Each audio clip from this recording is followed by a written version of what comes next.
What's up, nerds? It's your boy. There's a bunch of kids.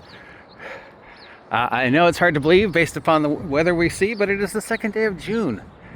I live in Southern California at a beach, and I'm under a thunderstorm warning, because of course I am.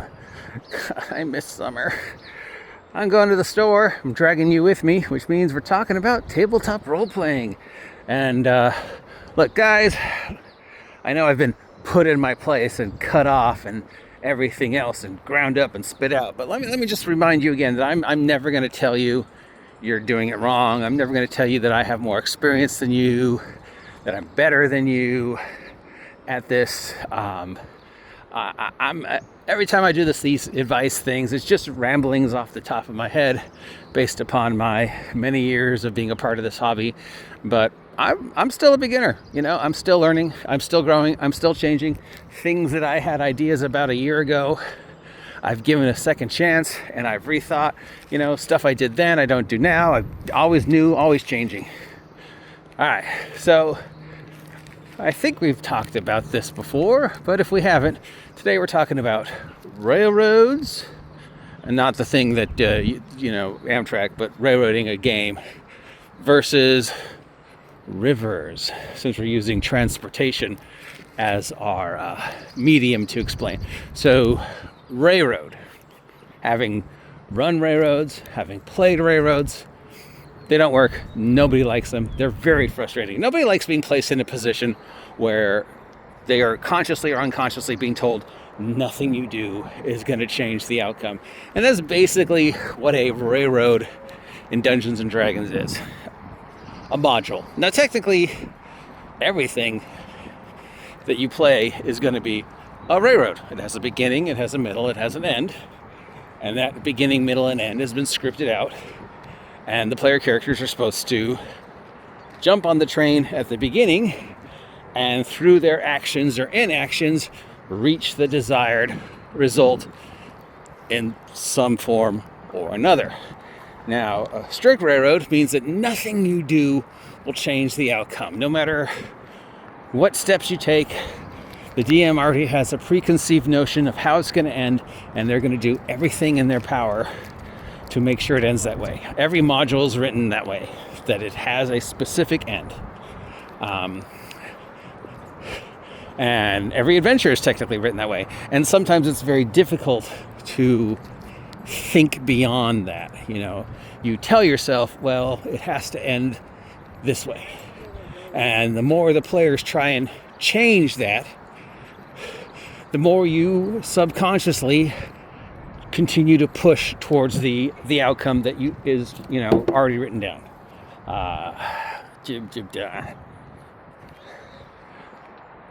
Star Wars, because I always use Star Wars, right? And 99% of you know what Star Wars is. All right. So, beginning, middle, end. Star Wars has to end with the Death Star getting exploded. And the script is Luke blows up the Death Star, right? So that's the railroad. The story is the movie of Luke's adventure. And since we are a passive audience in Luke's adventure through the first movie, we have no say in the outcome. It is a railroad. We know going in that this is going to happen. So that would be how a railroad would work as a game. Nothing you do changes the outcome. No matter how hard you try, the Death Star is still going to get blown up. So-and-so is still going to become the god of chaos. So-and-so is still going to be murdered. You cannot change the outcome. And it is a very awful feeling to know no matter how hard you try in a game, which is supposed to be about infinite possibilities, that you can't change the outcome. But it's very easy for DMs to fall into that trap without even realizing they've done it. One of the last games I played in, there was a railroad. Nothing we could do changed this encounter. And the harder I tried to change the encounter, the more the DM got upset. Because they were just so hard and fast that nothing you did, even if you rolled 12 natural 20s and pulled off the most amazing thing, no, This guy had it in his brain, and nothing you did was going to change that. And that's just, I hate that. And I think all of the people have it. And having run railroads and not realized I was running it, I know how players react to it. But it's an easy trap to fall into, which is why so many people do it without even realizing they're doing it. The Death Star has to be blown up, no matter what, right? And you lock your brain in to that. And the more the players fight against that, the more you double down to the point where it turns into like almost a battle of wills.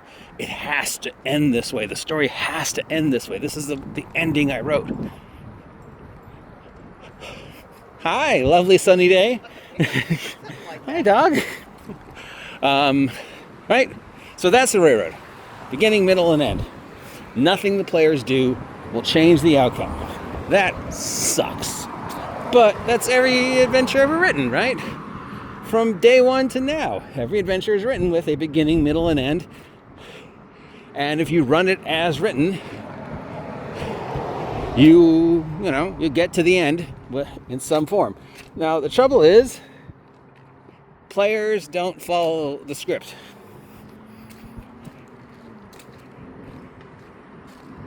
They go off on tangents. They come to weird conclusions. They do things the person who wrote the adventure could never have predicted.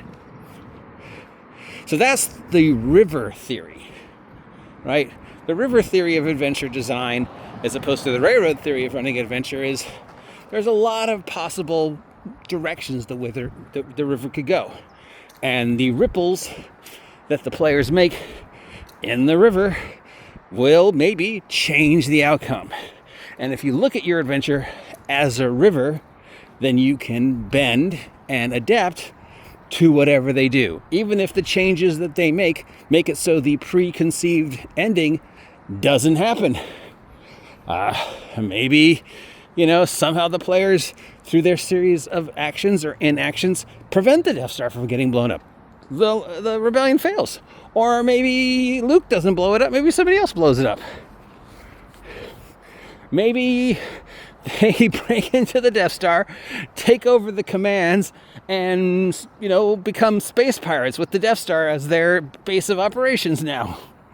I mean, let's face it, there's only like 12 guys that work there, right? I mean, you think about how many people you saw in the first movie. It's like, well, there's like 20 guys, right? That guy, a couple stormtroopers, a couple 5th level D&D characters could take over the Death Star in like 10 minutes, right? Okay, maybe not, but whatever. They didn't have the budget for more than those 20 guys. But the fact is, I don't know. You don't know. I can't predict everything the players are going to do. And the more weird stuff they do, the harder it is for me to get them back on track. And it is very easy to get upset at them not following the railroad. But the river says, I'm going to go wherever I'm going to go. Stuff's going to happen, and I'll get somewhere eventually, and maybe the Death Star gets blown up. Maybe it doesn't. Maybe a series of events happen that leads to a brand new ending that nobody could have predicted. Don't know. I've got this one ending written, but they're doing something different. And the more they do that something different, the less likely it's going to happen the way the adventure says, I don't think Luke's going to blow up the Death Star, thanks to these guys. In fact, I'm not sure the Death Star is getting blown up at all. Now, do I fight against that? Or do I run with it and see what happens? Do I approach the adventure with, I have no preconceived notions to the outcome. I have an outline of stuff I think's going to happen. But I don't know what's going to happen once I introduce the chaos element that is the players. And that's the important thing. It's not your story. It's their story. You're just there to facilitate the story. Now, too many DMs are going to tell you about respect and it's your story. But no, it's the whole point is it's their story. They are the players in your world, right? You have the paint, you have the canvas, but you're handing them the brush and you're telling them to paint your version of Star Wars. And whatever they paint is going to be completely different than what you're painting in your mind. And you have to be okay with that. And it's hard. It's hard to have this preconceived notion in your mind. And the more they change it, the more you want to rebel and force them back to go the way you want them to. Like parents with kids or teachers with students. The more you try and get the kids to do what you want to do, the more they will rebel. Or, to use Star Wars, the more systems that will slip through your fingers, the tighter you make your grip. And that's true. If you present this idea that nothing you do is going to change the outcome, the players are going to rebel. The players are going to fight against that tooth and nail, consciously or subconsciously, because we don't like being told that nothing we do is going to change the outcome. Nobody likes a no-win situation, right? Nobody likes the Kobayashi Maru. We're going to try and change it. We're going to try and win.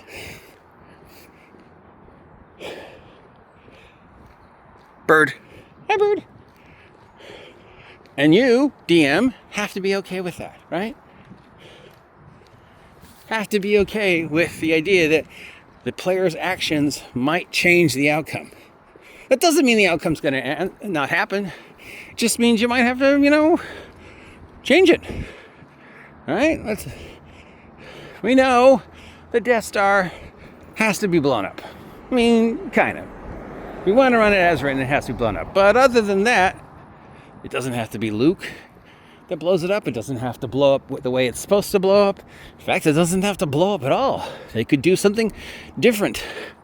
And a whole different events could happen. And maybe the Death Star never goes to, Alderaan or Hoth or wherever, Yavin, because the players have rewritten the story. And you've got this one end, but that end's not happening. And the more they act, the more that ending is getting farther and farther away from it happening. And you got to be able to tell yourself, hey, it's okay if Star Wars doesn't end the way I thought it was going to end, because they're taking the story in a new direction that's, could be interesting. And I, as the storyteller, have to give myself permission to run with whatever it is they're doing, because it's their story, and their story might be more interesting. And then once things end and you have the break before the next game, you could look at everything you thought was going to happen and everything that happened and say, okay, how do I weave in the stuff that I still wanted to use into the story that they're telling? Can I, are there still parts of this that I can use and fit into the next thing? I mean, there's still NPCs, right, that are floating around that you could move. There's still stormtroopers. There's still things that you could fit around, the trash compactor scene. You could fit that anywhere. That's still a cool scene. You've still got it written up. Doesn't have to happen on the Death Star. Doesn't have to happen the way it happened in the movie. But you're like, I've already got this idea. And they never went there, but it seems a shame to throw that idea away. I can reuse it, right?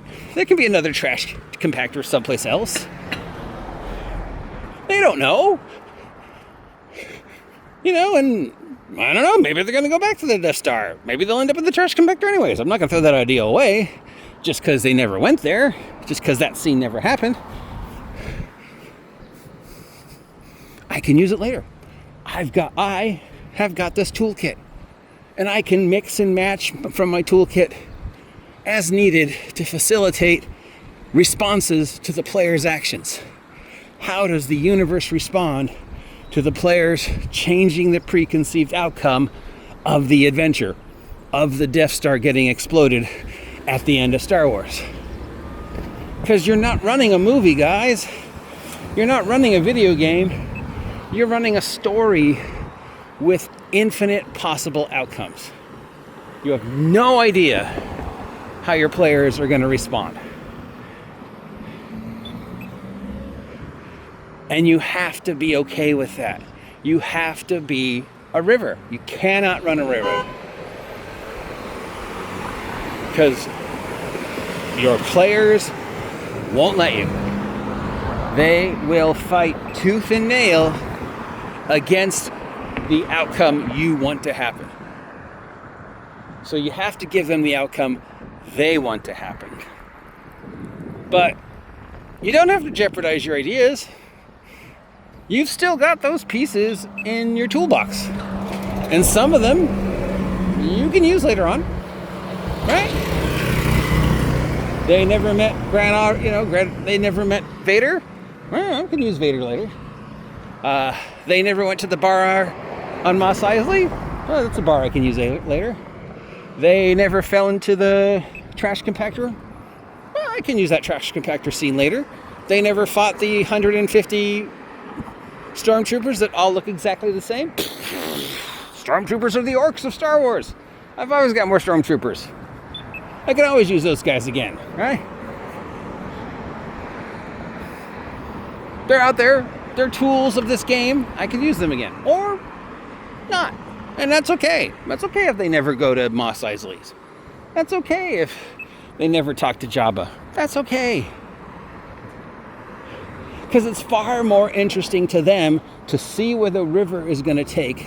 And it's far more exciting to you to watch them take your story and do something amazing with it that you didn't know what was going to happen. And you have to have the wherewithal to be able to respond to that if they do something completely and utterly unexpected, right? Anyways, that's just my 2 cents on the whole railroad versus river. What is your GM philosophy in regards to pre-written outcomes? Let me know. Till next time.